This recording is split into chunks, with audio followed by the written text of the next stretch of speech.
déjà pas mal de personnes qui sont là, donc bienvenue en tout cas au webinaire et merci de nous consacrer de votre temps.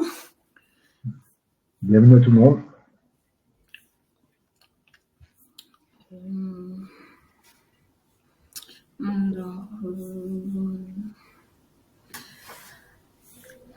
Alors, je te laisse commencer.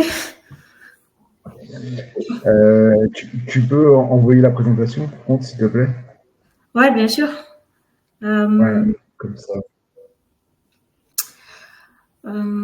Alors, donc, en tout cas, de toute façon, avant de commencer, question pour les uns et les autres aussi de savoir un tout petit peu qui nous sommes. Donc, alors moi, je suis Cécile Amia, je suis cofondatrice de Easy Paper. Et je suis accompagnée par Thierry aujourd'hui. Et Thierry, en fait, est le CEO de PhD Innov. Il aura sûrement l'occasion de vous en parler. On a prévu en fait ce webinaire. Il est parti en fait d'une rencontre entre Thierry et moi lors du Paris de l'innovation. On s'est dit que ce serait assez intéressant de proposer un webinaire sur le sujet du recrutement de talents étrangers, surtout des chercheurs. Et donc, c'est allé assez rapidement, vu que du côté de PhD Innov, ils ont une proposition par rapport au recrutement de chercheurs, et nous, du côté de Easy Paper, nous avons une proposition qui simplifie les démarches relatives à l'immigration professionnelle vers la France. Donc, c'est vraiment parti de là et aussi de tous les constats que nous pourrons vous présenter tout à l'heure que nous avons pensé à mettre en place ce webinaire, et nous sommes très ravis en tout cas que vous soyez avec nous ce soir. Donc, alors, oui, juste quelques mots de mon côté. Tu m'entends bien? Ouais, bien sûr. C'est ça, en fait, oui, bon, pour prolonger ce que tu viens de dire, effectivement, oui, on a jugé que c'était pertinent de faire un webinaire, puisqu'en fait, nos deux activités sont complètement complémentaires, dans le sens où nous, on intervient effectivement sur le recrutement de PhD, donc de docteurs. Et il s'avère que dans cette catégorie de diplômés, nous avons 40% qui sont d'origine étrangère. Et la proportion est vraiment importante et elle tend même à augmenter en fait au fil des années. Et on sait tous qu'après l'obtention du doctorat, bien après les docteurs qui arrivent sur le marché du travail ont des difficultés pour obtenir leur permis de séjour, renouveler leur visa. Et du même côté, en fait, les entreprises aussi se retrouvent dans ces difficultés-là et du coup hésitent à embaucher ce type de profil parce qu'elles ne veulent pas attendre trop longtemps et elles veulent éviter des démarches administratives qui sont parfois lourdes et fastidieuses. Et donc, ça freine en fait la fluidité du marché du travail, ça freine la fluidité et l'insertion des docteurs d'origine étrangère sur le marché du travail. Donc, c'est fortement dommage. Et c'est pour ça que voilà, on a décidé avec Cécile de coopérer ensemble, de travailler ensemble pour faire en sorte de mettre en place une solution qui rendrait service à la fois aux docteurs qui arrivent sur le marché du travail et puis à la fois, bien sûr, pour les employeurs qui souhaitent recruter ce type de profil de manière rapide et efficace. Effectivement. Voilà. Donc juste avant de commencer la présentation, question de vous donner un tout petit peu le déroulé du webinaire. Donc là, il était question de faire de brèves présentations, puis ensuite Thierry va vous présenter un tout petit peu le contexte, lui de son côté, non seulement les problématiques aujourd'hui auxquelles font face en fait les chercheurs étrangers, mais aussi les entreprises, et ensuite présenter aussi l'offre de PhD Innov dans ce cadre. Puis, moi, je reviendrai un peu plus tard, au bout de 15 minutes d'intervention de Thierry pour vous présenter, nous, de notre côté, chez Easy Paper, non seulement déjà les démarches qui sont disponibles pour les chercheurs et pour les entreprises étrangères dans le cadre du recrutement de chercheurs, mais aussi vous présenter ce que nous proposons chez Easy Paper en termes d'accompagnement et les avantages qui y sont associés. Puis vous avez une dernière partie, une dizaine de minutes, qui consiste en fait en des questions-réponses. Donc, si vous avez des questions, vous pouvez déjà commencer à les mettre dans le chat.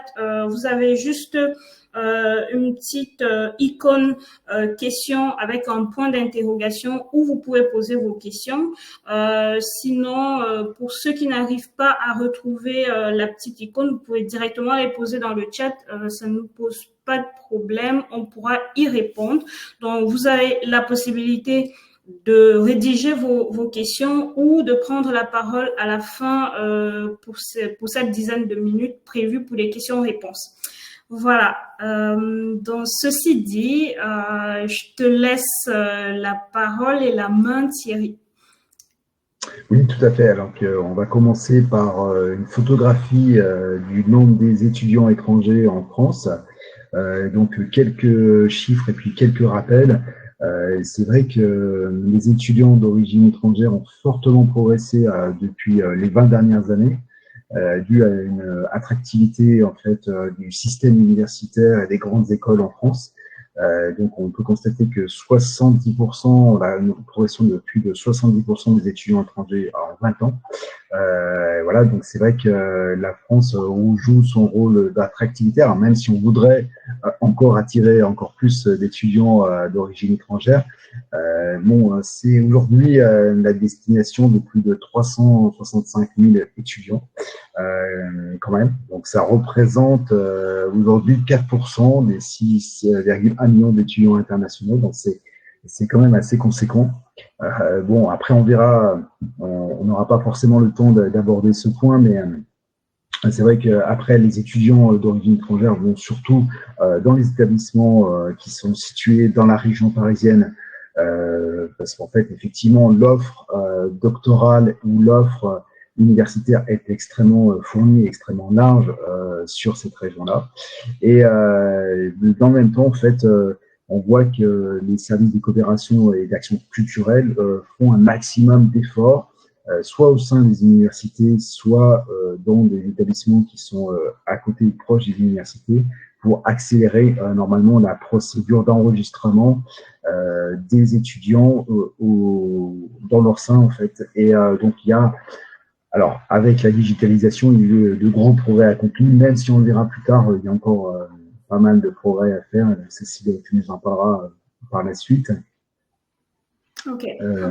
Voilà, donc alors après l'origine des étudiants en France, alors bon là en fait il y a énormément de pays qui sont représentés. Alors c'était pas forcément très visible. On va le voir sur la slide suivante. Si on rentre un peu dans le détail. Voilà. En fait, là, on voit qu'il y a une forte progression des pays donc d'origine subsaharienne, donc le Maroc en fait représente, fournit en fait le principal, on va dire réservoir d'étudiants en France. L'Algérie en fait est passée deuxième en termes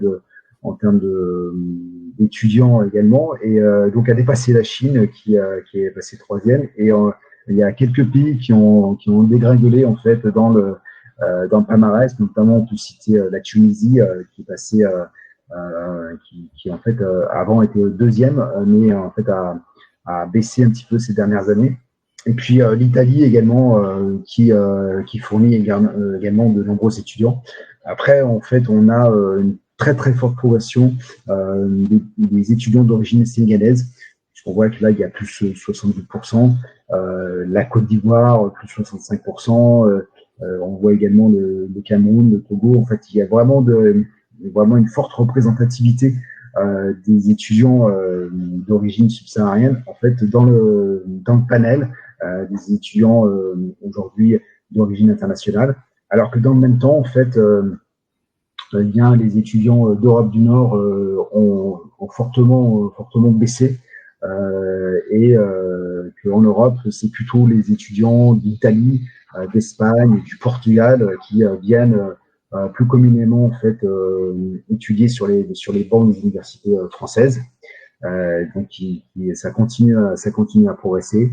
Après, donc on a d'autres origines qui sont en Asie, mais en fait là après il y a eu une incidence du Covid, donc les chiffres ont un petit peu diminué. C'est vrai que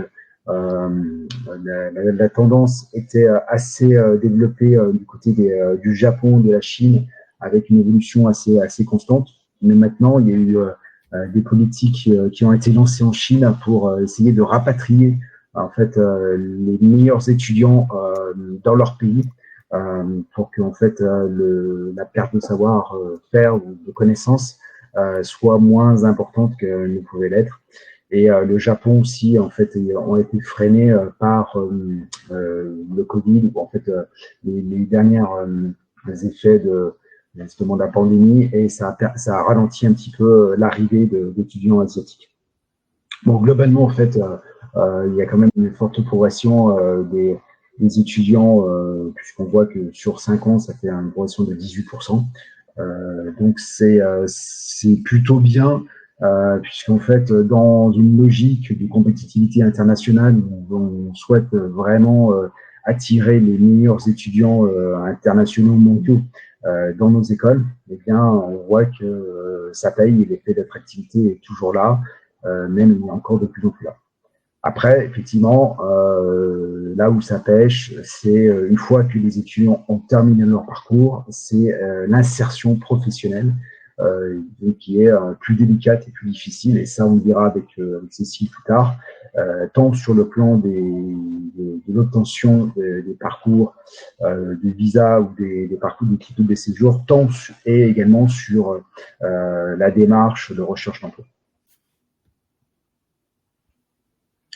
Alors, donc si on s'attache plus particulièrement au niveau doctoral, donc la France joue son rôle vraiment d'attractivité. En fait, au niveau doctoral, ça c'est très satisfaisant pour notre université. On est quand même le 3e pays qui attire le plus de docteurs en fait dans le monde. Hein. On est derrière les États-Unis, très très loin, puisque les États-Unis ont un pouvoir d'attractivité immense aujourd'hui, puisqu'ils attirent 187 000 étudiants, docteurs, doctorants en leur sein. La Grande-Bretagne, 2e, 46 000, mais la France est 3e, et on est même devant l'Allemagne et d'autres pays. Donc ça, c'est plutôt un bon point. Et en fait, on voit que les étudiants étrangers sont très très bien représentés, hein, puisque ça représente 40% des étudiants, donc c'est pas négligeable. Et avec donc notamment des pays d'origine comme la Chine, le Liban, l'Italie, l'Algérie qui fournissent énormément de docteurs. Donc, on sait qu'en fait, par exemple, le Liban, ils ont des très bonnes écoles, notamment au niveau mathématique. Et l'Algérie également en fait un très bon niveau en sciences fondamentales. Donc c'est vrai que de ce fait-là, elles apportent pas mal d'étudiants dans les sciences fondamentales, dans les sciences qu'on appelle les sciences dures. Voilà. Sur cette slide. Donc, alors, si on regarde un petit peu la répartition, hein, donc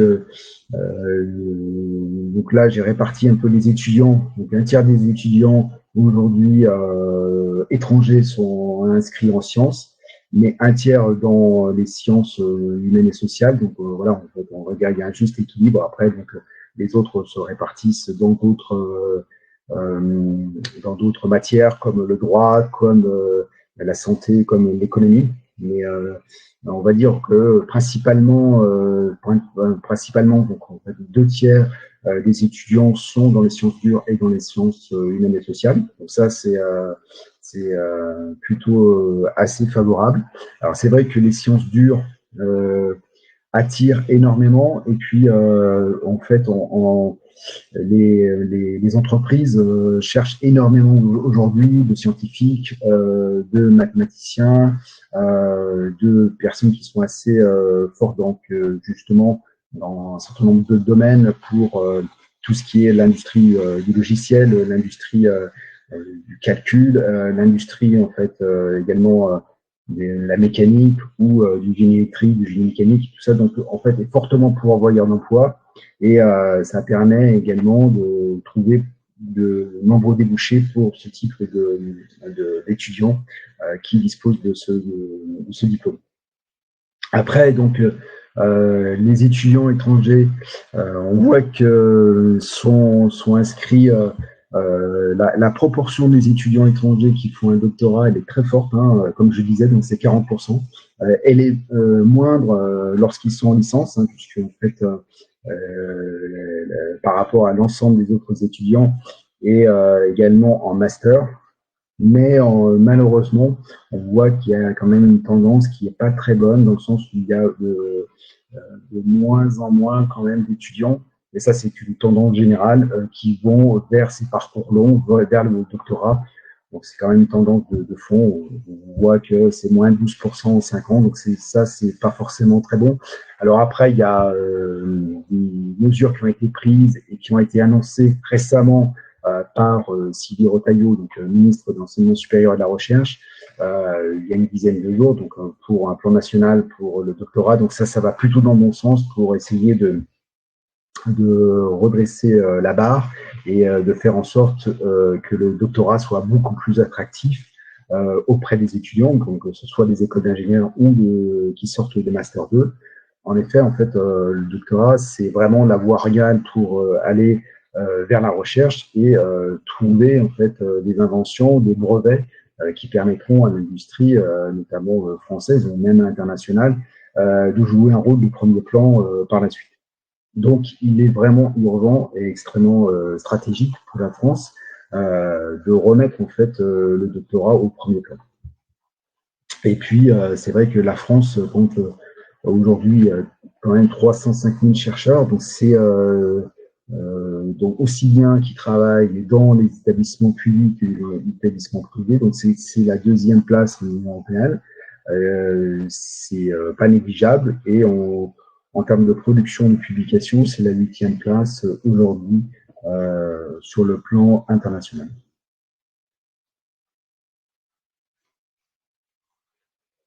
Voilà. Alors après, on va s'atteler aussi, on passe au sujet qui nous tient à cœur. Effectivement, alors aujourd'hui, quels sont les dispositifs existants pour les chercheurs qui rentrent en France pour obtenir un visa ou en fait une carte de séjour? Eh bien, en fait, il y a aujourd'hui le visa long séjour qui présente la mention passeport talent chercheur, donc qui est très pratique. Qui a une durée maximale, même s'il a une durée maximale de 4 ans, qui peut être renouvelable, elle permet et offre aux étudiants étrangers de suivre des recherches, de poursuivre en fait, des recherches dans les établissements supérieurs de recherche, dans les universités ou dans les écoles d'ingénieurs. Donc ça, c'est vraiment en fait, ça a été mis en place en 2016. C'est vraiment le passeport, le laissez-passer pour tous les étudiants chercheurs. En fait, ça a été vraiment nécessaire pour attirer de très nombreux chercheurs de par le monde. Alors, c'est réservé aux titulaires bien sûr d'un diplôme master, pour bien sûr. Donc, master, ça comprend également les écoles d'ingénieurs. Alors, même si les écoles d'ingénieurs d'origine qui sont basés dans les pays subsahariens ne sont pas forcément reconnus systématiquement au grade de master, ça permet, donc souvent il y a des habilitations qui sont demandées pour justifier en fait ce niveau de diplôme et après obtenir le passeport talent chercheur. Donc après, il y a également une convention d'accueil qui doit être visée par les autorités consulaires, donc de l'OPL de résidence. Alors tout ça, c'est orchestré la plupart du temps par les universités, hein, pour faire en sorte que le parcours soit assez fluide, mais encore, c'est pas forcément toujours aussi fluide que ça, et ça pose pas mal de problèmes pour les jeunes étudiants qui arrivent, et on voit qu'il y a pas mal de contraintes qui leur sont réservées, et d'où la nécessité d'anticiper très tôt leur arrivée en fait sur le territoire français. On parle souvent d'un délai de 3 à 4 mois pour enclencher toutes ces démarches. Et également, donc, il y a le visa étudiant pour les étudiants et les doctorants qui sont sans contrat de travail. Donc ça, c'est une autre possibilité, bien sûr, pour poursuivre les études et obtenir un visa de longue durée sur le territoire français. Voilà. Après, donc, il y a un autre dispositif qui s'appelle le séjour de recherche. Donc, le doctorant donc peut avoir, alors ça, c'est en fait, c'est souvent des conditions de ressources. Donc, ça, ceci, peut-être, tu nous en parleras peut-être un peu plus en détail. Donc là, en fait, il y a des visas qui sont mentionnés en fonction des conditions de ressources et qui sont plus ou moins faciles à obtenir. Et donc, on pourra dire que, notamment, alors après, voir si les conditions des bourses qui sont accordées, donc il y a un certain seuil, et ça mérite peut-être d'être mis à jour. Notamment, moi, j'avais le chiffre de 1650, mais je pense que 1550 € par mois, ça a peut-être été réévalué depuis. En dessous de ce seuil-là, c'était un visa étudiant qui était demandé, et au-dessus de ce seuil-là, en fait, c'était on proposait en fait le visa passeport talent. Donc ça, là également, en fait, la personne qui arrive en France doit signer avec l'établissement d'accueil d'une convention de séjour de recherche et qui va lui donner en fait un certain montant pour financer à la fois ses études et puis bien sûr en fait un certain nombre de prestations sur place pour bien sûr se loger et poursuivre en fait ses études dans les bonnes conditions.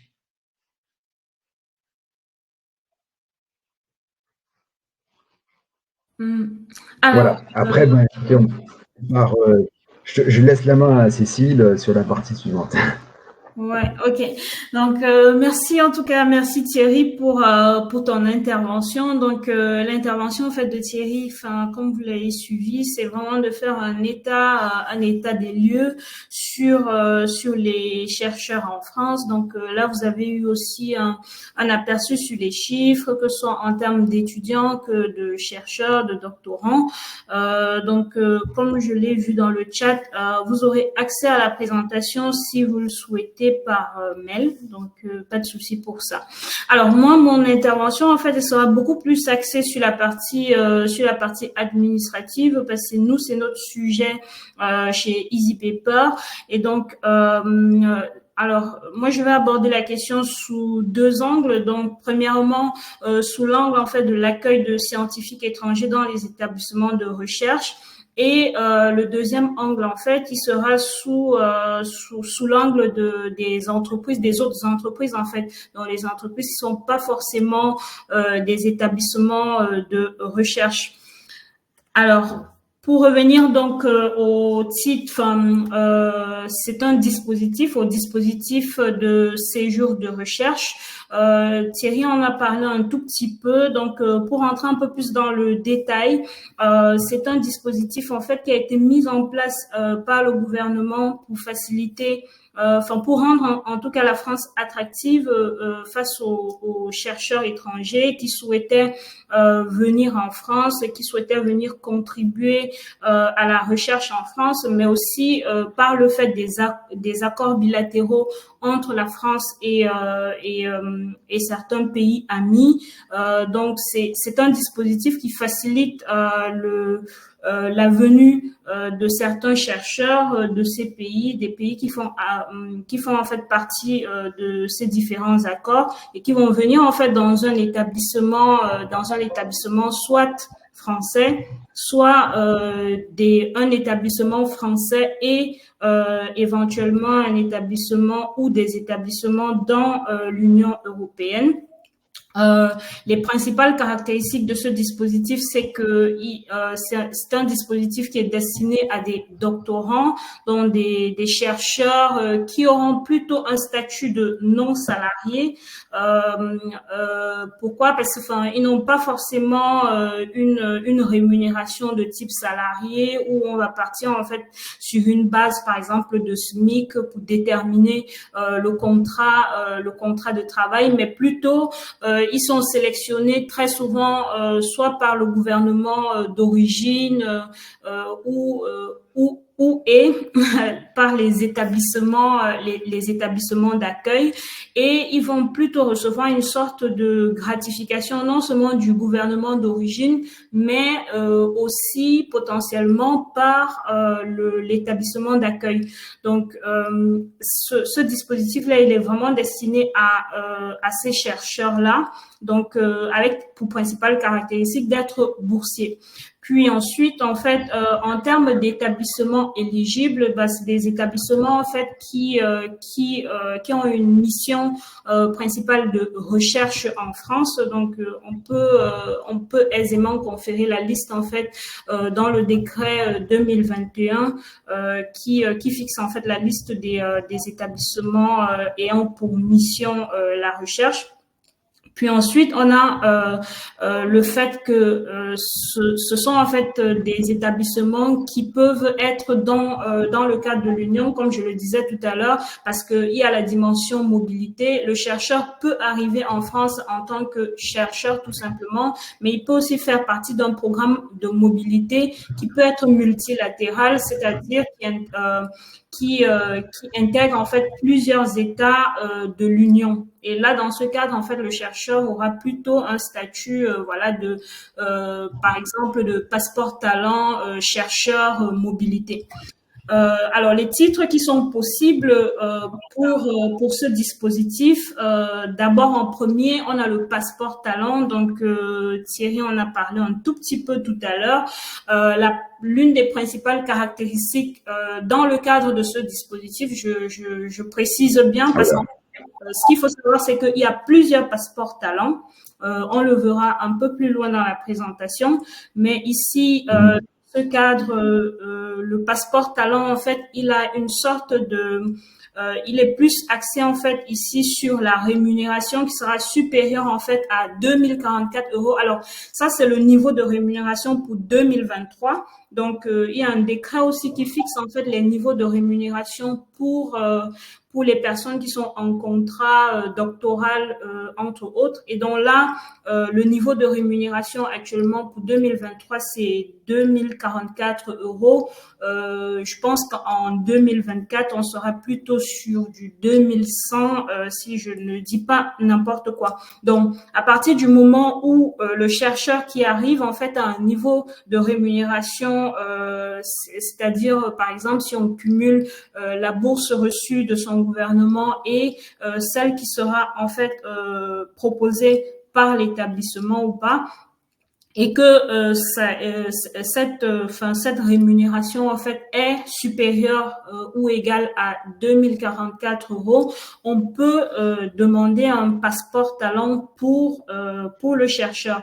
Le visa étudiant, lui, par contre, ce sera évidemment en dessous, c'est-à-dire on va considérer plutôt que la rémunération qui est proposée en fait, elle n'est pas au même niveau qu'un contrat doctoral, et donc là, il sera plutôt considéré il va plutôt demander le statut d'étudiant. Alors, les deux statuts, en fait, la grosse différence sera évidemment déjà au niveau des possibilités. Avec le passeport talent, le chercheur qui arrive a la possibilité de faire venir sa famille. C'est vraiment l'une des grosses possibilités du passeport talent, alors que dans le cadre du visa étudiant, ça reste un étudiant qui ne peut pas faire venir sa famille et qui est dans juste pour le cadre de ses études. L'autre différence sera celle principale de... Alors, je me réécoute, Thierry, peut-être, je sais pas, il y a... Alors, non, c'est parce que je me réécoute en fait. Peut-être c'est ton micro, je sais pas trop. Ouais. Ok, merci. L'autre différence, en fait, c'est que le passeport talent, le chercheur sera uniquement axé, c'est-à-dire tout son travail, en tout cas tout son objectif professionnel en France sera principalement axé sur la mission de recherche, alors que en tant que avec un visa étudiant, il a la possibilité de travailler 60% de la durée légale de travail en France sur un autre job. Principalement, par exemple, les étudiants peuvent avoir des stages ou des jobs d'étudiants, jusqu'à 60% en tout cas du temps légal.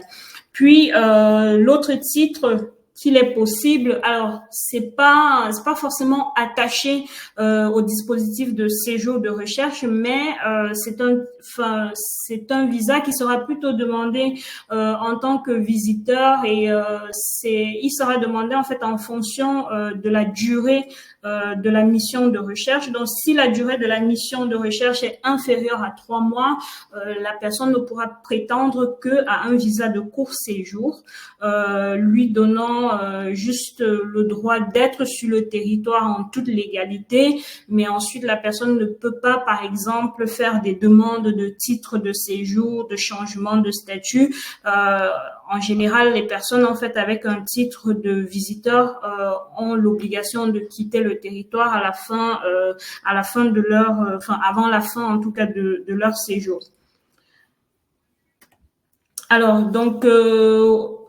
du coup, nous, de notre côté, on a préparé en fait aussi une timeline question de vous donner un aperçu, surtout de voir en tout cas en tant qu'établissement de recherche ce qui doit être fait dans le cadre du séjour de recherche. Donc, on l'a compacté en fait en 4 étapes. Donc là, on a une première étape qui est plutôt la signature de la convention de séjour.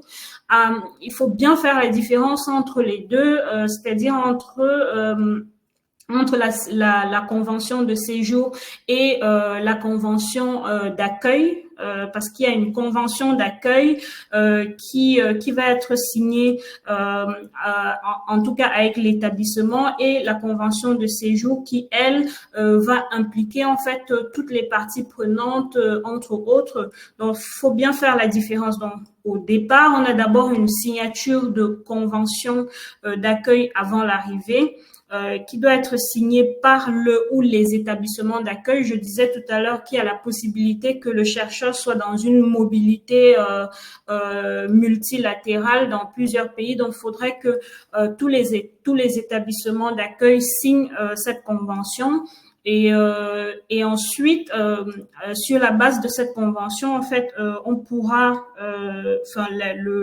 l'établissement d'accueil peut proposer une assistance au visa pour faciliter la venue du chercheur, en fournissant aussi une convention d'accueil du chercheur, principalement pour ceux qui viennent en tant que talent, et ensuite aussi, de même que la convention de séjour va déterminer la typologie du titre qui sera à demander, comme je vous le disais tout à l'heure, en fonction de la durée du séjour, ou du moins de la durée de la mission de recherche, en fonction du niveau de rémunération qui est proposé. Puis ensuite, lorsque le chercheur arrive en France, il faut en fait, en tout cas, l'affilier à une protection maladie. Ça, c'est une obligation de l'établissement d'accueil, entre autres. Si le chercheur a un titre de talent, ce sera plutôt au niveau de la CEPAM. Pour les étudiants, ils savent déjà, principalement, en fait, il y a un lien qui est destiné principalement pour les étudiants étrangers. Donc, ce sera la même chose que pour tous les étudiants étrangers sur Amélie. Et ensuite, on a la protection en fait privée pour les visas court séjour. Puis on a la déclaration à l'URSSAF pour ceux qui sont sur des durées long séjour. Alors, comme je disais tout à l'heure, en fait, moi, mon propos, il est en 2 axes, dont là, je parlais principalement de l'accueil pour les chercheurs en fait qui viennent dans le cadre en fait d'une convention de recherche dans un établissement reconnu comme ayant une mission de recherche. Et là, en fait, on va plutôt parler de chercheurs qui vont plutôt aller en entreprise. Alors, déjà, avant d'aborder la question de la RECE, pourquoi en fait ça a été disposé comme ça, c'est que en fait dans les établissements de recherche, on peut dire c'est un peu plus facile en fait. La procédure, en fait, elle est, comme vous l'avez dit, il y a un dispositif qui est clair, qui est bien identifié, qui est le dispositif, en fait, du séjour de recherche. Maintenant, dans le cadre de l'intégration dans une entreprise, on aura un peu plus de conditions. Et ici, on va plutôt partir sur des personnes, en fait, qui sont déjà sur le territoire. Bien évidemment, vous avez la possibilité d'être intégré en tant que chercheur dans une entreprise, même si vous n'êtes pas sur le territoire, mais c'est un choix de la présentation, c'est-à-dire on a décidé de vous présenter la partie de ceux qui sont sur le territoire. Étant donné que sur la partie séjour, on vous présente un peu plus la partie visa. En général, sur les conditions de visa, vous avez à peu près, en tout cas, vous avez les conditions communes d'obtention de visa qui sont à peu près les mêmes pour tous. Après, vous avez des conditions qui vont changer en fonction de la mission que vient exercer la personne, de la durée du séjour de la personne. Mais sur vous avez en fait des conditions qui sont communes. On va vous demander votre passeport. On va vous demander de présenter en fait où vous allez vivre, de présenter des ressources suffisantes pour pouvoir vivre en France. Donc ça, ce sont un peu les conditions communes. Et après, vous avez les conditions qui sont en fait liées à votre mission ou à ce que vous venez faire en France. Maintenant, pour revenir à la question en fait de la carte RECE, pourquoi on en parle? Parce que si on part sur la base que la personne qui souhaite changer son statut, c'est une personne de nationalité étrangère et qui en France en fait a fait un séjour de recherche, ou du moins et qui en France en fait est arrivé avec un visa long séjour pour de la recherche, ou a été étudiant étranger. La carte RECE en fait nous paraît une carte assez intéressante pour simplifier en tout cas les démarches. Pourquoi? Parce que c'est une carte en fait qui permet aux demandeurs pendant jusqu'à 1 an de pouvoir en fait soit créer une entreprise. Donc ça, c'est dans un autre cadre, ou dans le cadre de ce dont nous parlons, c'est-à-dire de pouvoir de pouvoir avoir un contrat de travail. Donc, ce qu'on attend, en tout cas, du chercheur, vu que nous sommes dans le cadre en fait des chercheurs, ce qu'on va attendre du chercheur, c'est qu'au bout des 1 an, après les durées peuvent varier en fonction des nationalités. Il y a des nationalités qui seront sur du 9 mois, sur du 1 an renouvelable, ça dépend. Mais par contre, ce qu'on peut attendre ici, c'est que à la fin de la RECE, que la personne soit capable en fait de montrer à l'administration qu'elle a eu une promesse d'embauche ou un contrat de travail, sachant que pendant les 1 an du RECE, le chercheur ou l'étudiant qui l'a demandé a le droit de travailler. Et donc, cette carte en fait, elle peut être demandée par des personnes qui sont résidentes. Elle peut aussi être demandée par des personnes qui sont non résidentes. Dans le cadre des personnes qui sont non résidentes, c'est des personnes qui ont fait des études en France et qui sont sorties du territoire, qui sont allées, peut-être qui sont rentrées dans leur pays d'origine, mais seulement pour la demander, il faut que le diplôme ait été obtenu dans les 4 ans. Donc vous avez terminé vos études, vous êtes reparti, mais pour demander la carte RECE, donc recherche d'emploi et création d'entreprise, vous devez être dans les 4 ans de l'obtention de votre diplôme ou de la fin de vos recherches en France.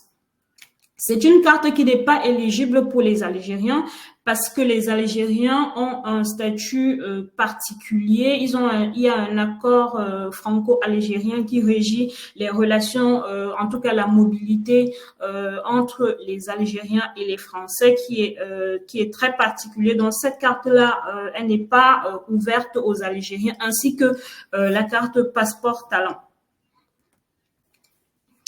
Donc en termes des faits, je l'ai peut-être déjà un tout petit peu abordé. Donc vous avez en fait déjà premièrement, lorsque vous faites la demande de la carte RC, vous devez vous rassurer en tout cas que à la fin de cette carte-là, que vous avez en fait un emploi en fait qui est en rapport avec votre recherche. Donc par exemple, si vous avez une entreprise qui vous prend, il faudrait que l'emploi qui est proposé dans le cadre de cette entreprise en fait soit en rapport avec votre recherche. Puis, cette carte, je l'ai dit, elle peut être valide jusqu'à 1 an en fonction des nationalités. Et elle peut aussi plus ou moins être renouvelée. Et ensuite, vous avez le changement de statut que vous devez opérer au bout des 1 an auquel vous avez demandé cette carte. Après, vous avez les autres cartes. Donc, les autres cartes, en fait, bon, on a essayé en fait de résumer ça. Donc, vous avez les autres cartes talent. Parce que, comme je disais tout à l'heure, en fait, le passeport talent, c'est un dispositif qui implique plusieurs cartes. Vous avez la possibilité d'avoir un passeport talent créateur d'entreprise. Vous avez la possibilité d'avoir le passeport talent mention carte bleue européenne. Donc ici, en fait, le passeport talent que vous allez recevoir va dépendre de plusieurs paramètres. Il va dépendre par exemple, du niveau de rémunération, du métier que vous allez exercer. Si on prend un exemple, si par exemple vous êtes aujourd'hui, vous êtes chercheur dans un établissement de recherche et vous souhaitez changer de statut, vous avez par exemple une start-up, disons une scale-up, qui vous contacte et qui est intéressé par votre profil dans le cadre de sa recherche. Disons par exemple, je sais pas, une scale-up qui cherche peut-être un chercheur en intelligence artificielle.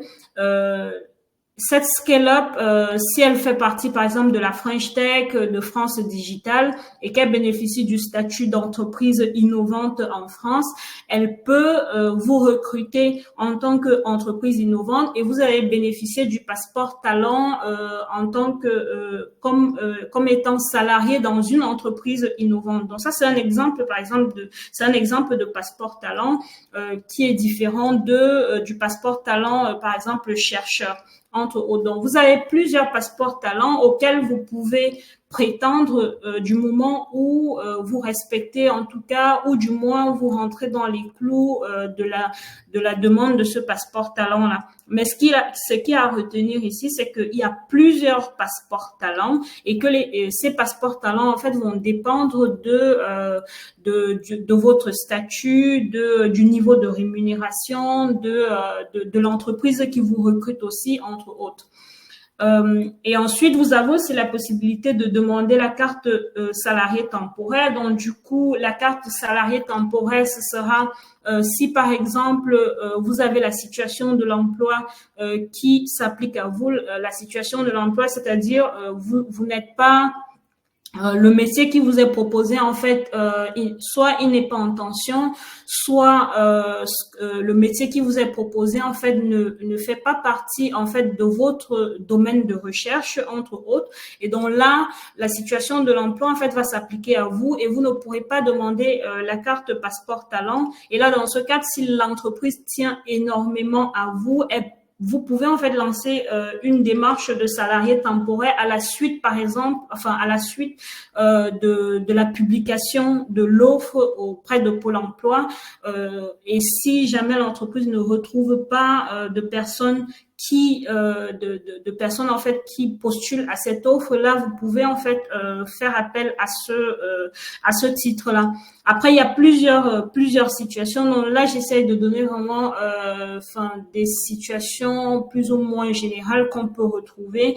Peut-être dans le cadre de vos questions, on pourrait revenir sur plus ou moins d'autres situations, mais donc ce qui est à retenir une fois de plus, c'est vous avez d'une part les cartes passeport talent qui vont vous permettre en fait de ne pas avoir à faire face à la situation de l'emploi parce que vous êtes considéré comme un talent et que vous contribuez à l'attractivité de la France. Et vous avez d'autre part la carte salarié temporaire qui va vous permettre de travailler pendant un certain temps au niveau de l'entreprise. Cette carte va vous donner 1 an. La grosse différence, c'est que vous n'aurez pas forcément le dispositif permettant à votre famille, par exemple, si vous avez un conjoint qui veut vous rejoindre, donc vous n'aurez pas ce dispositif qui facilite en fait la venue de votre famille en France. Et vous avez aussi la différence au niveau de la durée du titre de séjour où vous avez plutôt dans le passeport talent, vous avez jusqu'à 4 ans renouvelable et salarié temporaire, vous serez plutôt sur 1 an et ensuite vous pourrez redemander soit une carte pluriannuelle, soit renouveler cette carte-là. Alors nous, chez Easy Paper, donc je vais le dire rapidement, nous on a un outil donc pour proposer, en tout cas aux entreprises, de simplifier les démarches de recrutement de personnes étrangères. Notre outil, en fait, il est assez innovant dans la mesure où il permet de définir de façon assez rapide, mais vraiment en quelques clics, quelle est la bonne démarche. Quels sont les documents à fournir dans le cadre de cette démarche et derrière vous avez tout un back office nous de notre équipe qui vous permet de simplifier les procédures auprès des administrations. Donc on intervient en tant que mandataire entre autres lorsque l'entreprise nous le demande. Vous avez aussi en même temps tout cela qui est backé par une intelligence artificielle qui est accessible non seulement aux salariés étrangers qui arrivent, mais aussi à l'entreprise où vous pouvez poser des questions. Et cette intelligence artificielle en fait va répondre sur la base de la donnée de Easy Paper et elle répond uniquement sur les sujets relatifs à l'immigration professionnelle en France.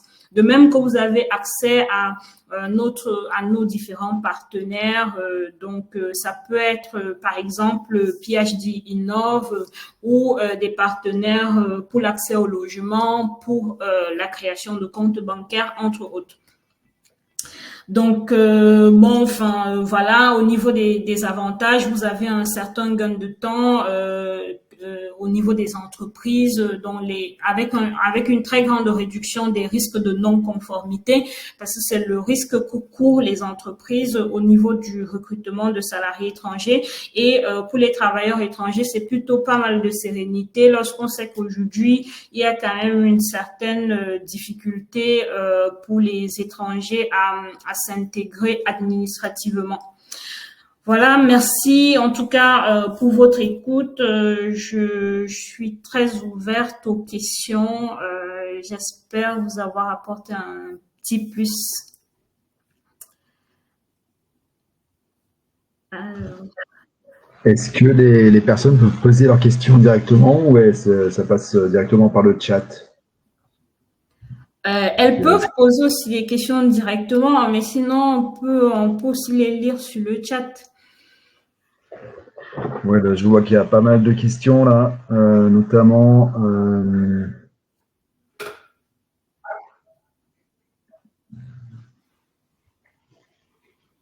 Alex Castro, donc qui demande le titre de séjour passeport talent chercheur.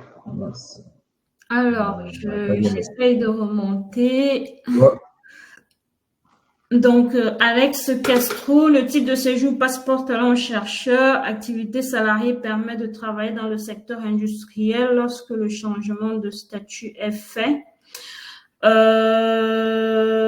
je relis encore, passeport talent, lorsque le le secteur industriel. Oui, vous avez la possibilité de travailler en fait dans le secteur industriel lorsque le changement de statut est fait. Mais encore une fois, si vous arrivez au niveau du changement de statut, c'est que, enfin, vous devez en tout cas respecter les conditions en fonction du titre que vous allez demander. Enfin, si vous êtes chercheur, ça dépend. Est-ce que vous êtes une entreprise ou vous êtes un chercheur? Si vous êtes un chercheur, la première question à vous poser, c'est de savoir est-ce que ce titre-là correspond en fait à Enfin, est-ce que le contrat d'embauche ou le métier qui vous est proposé dans le cas du contrat d'embauche, est-ce qu'il correspond à vos études? Si c'est oui, eh ben vous savez que vous pourrez éventuellement prétendre à un statut de passeport talent ou éventuellement si vous venez de terminer vos études, vos recherches, vous pouvez par exemple prétendre à une RECE, comme je le disais tout à l'heure, avant de faire votre changement de statut. Après, au niveau du secteur d'activité, ce qu'il faut surtout, c'est que l'entreprise en fait soit à jour de ses cotisations sociales, qu'elle vous propose en fait un niveau de rémunération en adéquation avec le titre qui est demandé. Donc, par exemple, je pense que vous serez sur du 1,5 le SMIC au minimum et que l'entreprise aussi vérifie, elle de son côté en fait, elle va vérifier la conformité de votre titre de séjour. Donc tout ça en fait c'est un ensemble de règles que vous devrez respecter et qui vont vous donner droit à éventuellement un titre. Donc pour revenir en tout cas à votre question, oui, c'est possible. Maintenant, la question c'est de savoir, c'est plus de voir en fait si vous de votre côté vous respectez toutes les conditions qui vont vous permettre un changement de statut assez rapide, que ce soit vous que l'entreprise.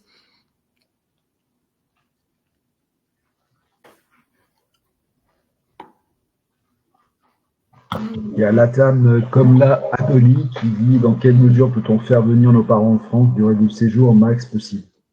Passeport talent chercheur.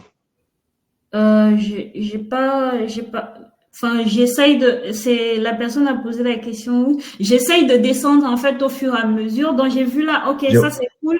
Il y a Ibet Eraman Chergui qui dit pour les Algériens c'est une mention scientifique chercheur. Effectivement, c'est pour les Algériens, ils ont un titre en fait qui leur permet de venir en tant que scientifique chercheur.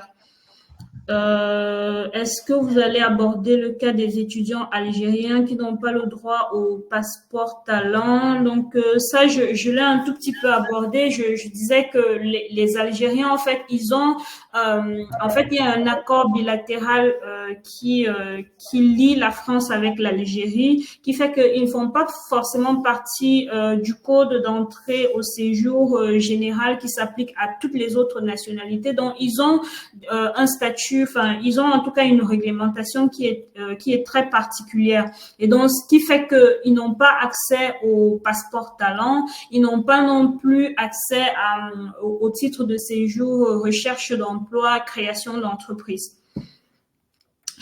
J'aimerais avoir, ok, ça, je pense que j'ai répondu. Pour le PowerPoint, vous l'aurez par mail. Si vous le souhaitez. Donc, docteur en histoire moderne et contemporaine, j'ai soutenu ma thèse, j'ai eu un contrat. Pourriez-vous parler des profils de chercheurs en SHS? Peut-être ça, c'est toi, ça, Thierry, ou Oui, j'ai répondu déjà partiellement. Donc, j'ai dit qu'en fait, voilà, il y avait certains postes qui étaient ouverts aujourd'hui dans des grandes entreprises, notamment les équipementiers automobiles, mais voilà, directement les constructeurs automobiles comme Renault, Stellantis. Par exemple, dans la journée, en fait, pour le doctorat, pour sauver le doctorat, ils en ont parlé. Il y avait des intervenants qui ont dit que justement les directeurs de la R&D de Renault qui disaient que justement ils embauchaient des docteurs en HS pour tout ce qui était la compréhension de la répercussion sociale, par exemple l'automobile électrique en fait dans les villes ou de la conduite en fait auprès auprès des personnes. Donc ça a des répercussions et en fait, ils ont besoin de comprendre les répercussions que ça va avoir. Et pour ça, on sait qu'ils embauchent des docteurs en SHS dans l'industrie mixée. Ça ne veut pas dire absolument que les SHS sont complètement bouchés et sont écartés en fait de la voie de l'industrie, non pas du tout. Sauf que, on va dire, c'est plutôt réservé à des très grandes entreprises qui ont des équipes de recherche fortement étoffées et qui ont besoin de ces profils-là pour travailler en complémentarité avec les ingénieurs ou les chercheurs plutôt en sciences dures. Donc voilà, c'est complètement ouvert. Après, bien sûr, en fait, il y a d'autres domaines qui sont ouverts, comme ça va être le monde associatif, ça va être le monde de la communication, ça va être le domaine de la rédaction, de tout ce qui est notamment les publications, mais là, cette fois-ci, plutôt les journaux qui embauchent des profils qui ne sont pas forcément des journalistes, mais qui peuvent être d'autres profils pour varier en fait les équipes. Et aujourd'hui, on sait que c'est extrêmement important dans les entreprises d'avoir une diversité à la fois au niveau du genre et à la fois au niveau de l'origine et des formations dans toutes les équipes. Donc, je pense que les docteurs en SHS ont tout à fait un rôle à jouer dans un grand nombre d'entreprises. Après, il faut évidemment qu'ils travaillent leur présentation, qu'ils travaillent leur parcours et leur adéquation avec les postes qui sont demandés. Ok, ça marche. Et encore une fois, pour ceux qui, parce que je vois, il y a sûrement beaucoup qui sont à la recherche en fait d'un premier contrat de travail. Une des façons de vous vendre, c'est de montrer aussi tous les dispositifs. Hein. Vous pouvez en fait proposer votre profil aussi en proposant à l'entreprise de voir en fait tous les dispositifs qu'il y a qui facilitent en fait l'emploi de chercheurs dont ils ont. Enfin, il y a pas mal de choses qui sont prises en charge par l'État. Donc ça c'est quand même un argument qui milite en votre faveur. Oui, effectivement, il y a par exemple le crédit impôt recherche jeune docteur qui permet aujourd'hui un financement à 120% pendant les 2 premières années suite à la donne d'embauche s'il s'agit d'un premier CDI. Donc ça veut dire que l'entreprise, elle vous embauche, mais votre salaire va être entièrement financé par le CIR. Donc ça, c'est un avantage. Il y a aussi une subvention CIFRE. Bon, ça, c'est plutôt dans le cas d'une thèse. Et puis, une fois que vous aurez passé les 2 ans d'ancienneté, vous avez quand même, l'entreprise bénéficie du CIR de l'ordre de 30% sur l'ensemble des dépenses salariales. Donc, il y a quand même un certain nombre d'incitations qui sont faites pour embaucher des docteurs, qui soient en SHS ou qui soient en sciences fondamentales. Ouais. Effectivement. Et d'ailleurs, enfin moi je trouve que je dis ça juste, c'est un peu à côté. C'était pas vraiment le sujet du webinaire. Vous avez dans le dispositif par exemple le RECE et même de la création d'entreprises. Aujourd'hui, on se rend compte qu'en fait il y a très peu de chercheurs qui vont se lancer dans la création d'entreprises et pourtant il y a beaucoup de dispositifs, même d'aide à l'entrepreneuriat, qui vous permettent de vous lancer assez rapidement. Vous avez des financements à la deep tech, donc n'hésitez pas à vous lancer si vous avez une idée innovante et tout. Il y a plusieurs dispositifs en tout cas, et je pense qu'aujourd'hui, même en termes de passeport talent, par exemple, créateur d'entreprises innovantes, c'est un dispositif qui est assez intéressant et qui n'est pas ouvert uniquement à ceux qui ont fait des écoles de commerce. Vous pouvez très bien postuler aussi, vous pouvez très bien présenter votre projet et être pris dans le cadre du passeport talent entreprise innovante. Bon, c'était juste une petite parenthèse.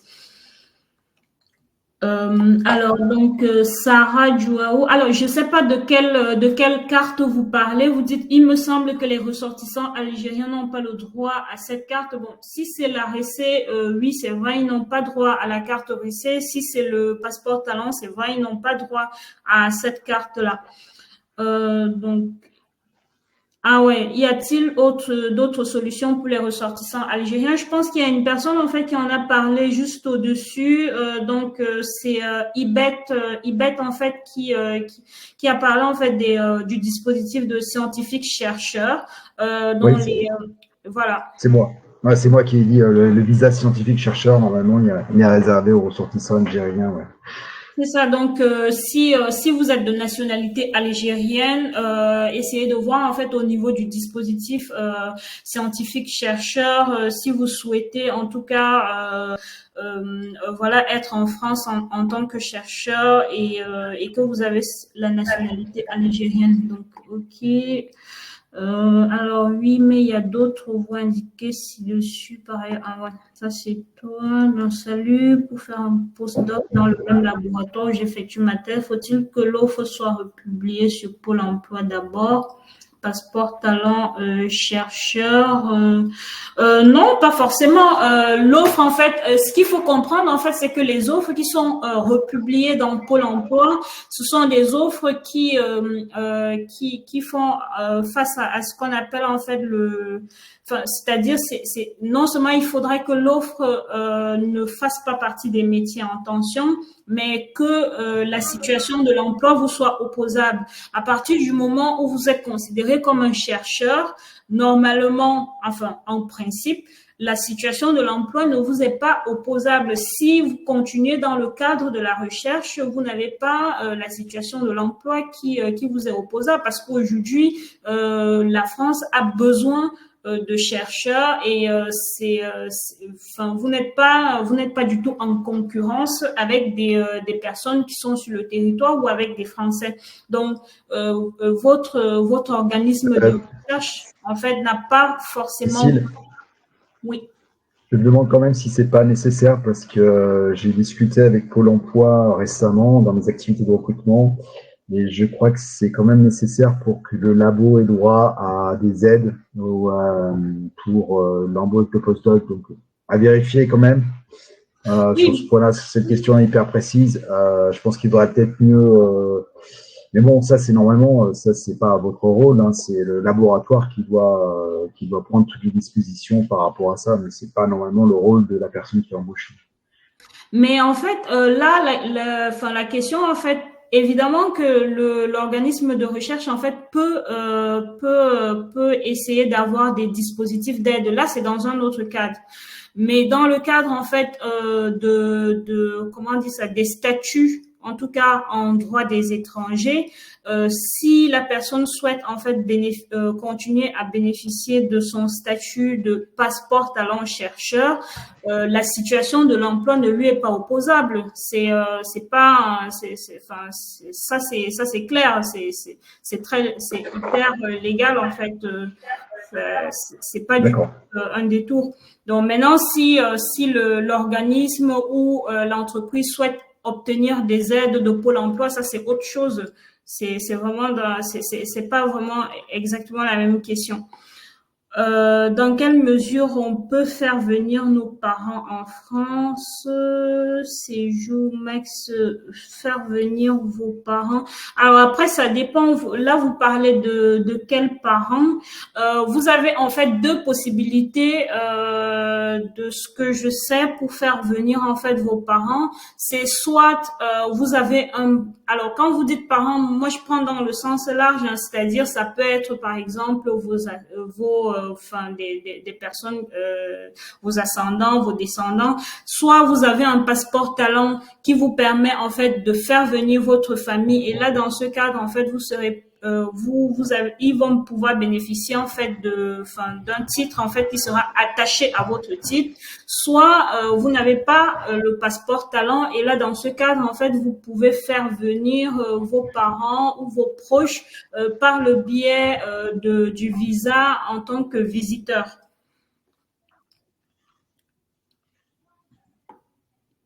Connaissez-vous des dispositifs ou des chercheurs ukrainiens ayant fait... Alors là, moi, je n'ai aucune idée. Je ne sais pas si toi, de ton côté... Normalement, il y a des dispositifs internationaux qui existent. En fait, il y a des accords bipartites entre l'Ukraine et la France. Donc, je sais qu'il y a, par exemple, des dispositifs Pierre et Marie Curie pour les chercheurs, accueillir les chercheurs étrangers. Donc, il y a aussi d'autres dispositifs. Mais là, ça rentre dans la coopération internationale entre des laboratoires. Donc, il faut être encore chercheur dans un laboratoire qui va coopérer avec un autre laboratoire en France. Et là, il peut y avoir des montages possibles. Après, si la personne est sortie du laboratoire, elle est déjà sur le marché du travail, là, je ne suis pas sûr qu'il y ait vraiment des dispositifs qui existent. D'accord. Alors, sur la question, sur la solution à la cas dressée avec les Algériens, je pense qu'on a déjà répondu à cette question. Que se passe-t-il? Fait venir en France pour un travail un étranger. Il a commencé à travailler, un visa de travail, mais il n'a pas encore eu le titre de séjour. L'entreprise a pris fin à sa période. Peut-il quand même avoir le titre? Alors, je n'ai pas bien compris. Alors, que se passe-t-il si une entreprise fait venir en France pour un travail un étranger? Il a commencé de travailler avec un visa de travail, mais il n'a pas encore eu le titre de séjour. L'entreprise a mis fin à sa période d'essai. Peut-il quand même avoir le titre de séjour ou doit-il rentrer chez lui? Alors ça, c'est un cas particulier. Enfin, moi, je pense, en tout cas pour les cas particuliers, si vous souhaitez, on peut vous mettre en fait en relation avec nos avocats partenaires pour pouvoir en parler. Et c'est le premier appel, il est bien évidemment gratuit, ça va pas vous coûter des sous. Alors, y a-t-il un statut particulier pour les ressortissants Brésilien. brésilien, soit en tant que professeur de langue, littérature portugaise, soit expertise d'agent communal, par exemple, avec des masters 1, master 2. Alors là, comme ça, je peux pas vous répondre, mais moi, je peux vous proposer, si vous le souhaitez, je peux vous donner un accès, en fait, à notre outil pour que vous puissiez regarder si dans le cadre de si dans le cadre, en fait, de ce cas-là, pour les Brésiliens, s'il y a un statut particulier, là, comme ça, je peux pas vous répondre. Pourriez-vous parler plus en détail du monde associatif? Bon, là, je sais pas. Est-ce Oui, alors le monde associatif, effectivement, nous on connaît moins parce qu'on est lié plus particulièrement au secteur privé, hein, aux entreprises du secteur privé qui embauchent des PhD, hein, des jeunes docteurs, et qui font appel à des cabinets comme nous de placement, de recherche de profil. Donc le monde associatif, c'est un monde que je connais moins. Mais je pense qu'après, il faut aller vraiment regarder. De toute façon, il y a des embauches dans les associations, hein, comme il peut y avoir des embauches dans le secteur privé. Donc, il n'y a pas de raison. Après, je vous invite à consulter les offres d'emploi, à interroger des associations qui vous intéressent et à les questionner directement parce que là, en fait, il n'y a rien de tel qu'un contact direct avec les responsables de ces associations et présenter votre parcours et votre motivation pour les rejoindre. Ok. Ouais, effectivement, pour moi aussi, j'ai peu de connaissances sur le monde associatif. C'est vrai que il y en a pas mal en fait qui se lancent dans le monde associatif, mais là en fait, on était vraiment beaucoup plus axé sur vraiment sur les employeurs privés qui travaillent en fait dans le sens, enfin vous l'avez compris, des entreprises plutôt capitalistiques. Mais voilà, peut-être que c'est un sujet qu'on pourrait creuser un peu plus tard. Voir. Alors là, on est déjà, voilà, on a déjà dépassé un peu de Oui. 10 minutes. Je sais pas toi Thierry si tu avais des trucs à dire ou. Donc voilà, je pense qu'en fait, on peut poursuivre la discussion. Si vous avez nos mails, moi, je vais mettre mon mail dans le chat. Ouais. Donc, si vous aviez des questions particulières, n'hésitez pas à poursuivre l'échange de cette façon-là. Toi, Cécile, je t'invite à faire la même chose. Et comme ça, après, vous nous contactez par mail, vous nous posez vos questions et puis après, nous y répondrons de manière particulière. Et puis voilà, en fait, l'échange se poursuit bien sûr avec chacun des personnes qui ont bien voulu participer en fait à la réunion. Comme ça, voilà, on reste en contact, on est à votre disposition pour toute question particulière. Et puis bien sûr, après si c'est des questions qui dépassent notre niveau de compétence, après on vous mettra en relation avec d'autres personnes qui répondront le mieux possible. Voilà, Ouais. je pense à des avocats ou des personnes dédiées. Ça. Effectivement, donc nous en fait on fait pas mal de mise en relation, donc enfin autant on traite des sujets qui sont voilà qui sont nous dans notre cadre, mais aussi on a un cadre qui est très réglementé. Donc dans le cadre en fait du conseil juridique, si vous avez besoin de conseil juridique, on a nos avocats partenaires avec lesquels on peut vous mettre en relation. C'est des avocats qui sont très ouverts aux personnes étrangères, qui comprennent très bien les problématiques. C'est des avocats qui sont spécialisés aussi. Donc, n'hésitez pas. Moi, je vous ai laissé là mon mail direct si jamais vous souhaitez soit proposer un partenariat. Actuellement, nous sommes en train de référencer des partenaires sur notre plateforme pour permettre en fait d'intégrer plus facilement les étrangers en France. Donc, si vous pensez que vos services peuvent aider à intégrer facilement les partenaires, les personnes étrangères en France, et typiquement par exemple les chercheurs, n'hésitez pas à m'écrire directement, ou si vous avez d'autres questions, comme le disait Thierry, moi je serais très ravie en tout cas de vous répondre, et merci beaucoup en tout cas d'être venu. Voilà, n'hésitez pas à envoyer également vos CV. Si, voilà, de toute façon, nous, on cherche en permanence des profils pour le compte de nos clients. Donc voilà, si vous êtes en recherche d'emploi, voilà, faites-nous part de vos CV et ça pourrait toujours nous intéresser. Voilà. Merci. Écoutez, merci beaucoup.